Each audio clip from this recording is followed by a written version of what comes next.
Ce soir, les projecteurs de Danse avec les stars s'allument une dernière fois pour une finale qui promet du grand spectacle.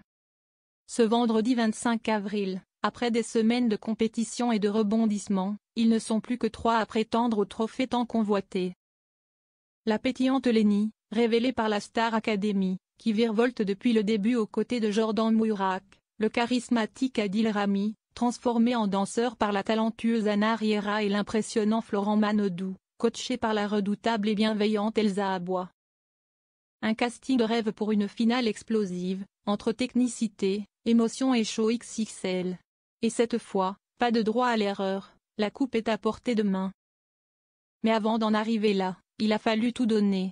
La demi-finale, diffusée le 18 avril dernier sur TF1, a été d'une intensité rare. Les 5 couples encore en lice se sont affrontés sur 2 épreuves corsées.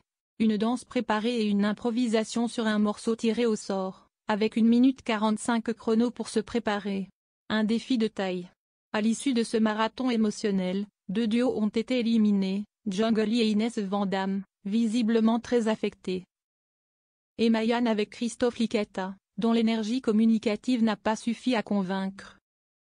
À quelques heures du dernier face-à-face, les danseurs professionnels finalistes n'ont pas hésité à faire le point sur leur binôme dans les colonnes du Parisien. Anna Riera s'est dite bluffée par la progression d'Adil Rami. De son côté, Jordan Mourak ne tarit pas d'éloges sur Lenny, qui est selon lui un talent hyper complet depuis le tout premier prime. Et puis, il y a Elsa Abois, qui a tenu à saluer le chemin parcouru par son partenaire Florent Manodou, qui est parti de très loin. Au départ, le nageur était en grande difficulté en raison de son 1,99 m et de sa timidité, mais petit à petit, il a trouvé son rythme. Elsa Abois se souvient de 2 moments clés qui ont changé la donne. Le premier, lors du prime Disney, avec une rumba tout en émotion sur L'amour brille sous les étoiles, lorsque nous avons fait notre rumba en semaine 4. Sur le Roi Lion, je me suis dit qu'il avait débloqué quelque chose en lui et que nous pouvions aller en finale, raconte-t-elle. Puis, quelques semaines plus tard, leur samba sur Je danse le Mia a achevé de le révéler, et puis il y a eu la samba sur Je danse le Mia en semaine 8. C'est une danse extrêmement difficile et il s'est soudainement transformé en showman. C'est la première fois que je le voyais prendre autant de plaisir, conclut-elle.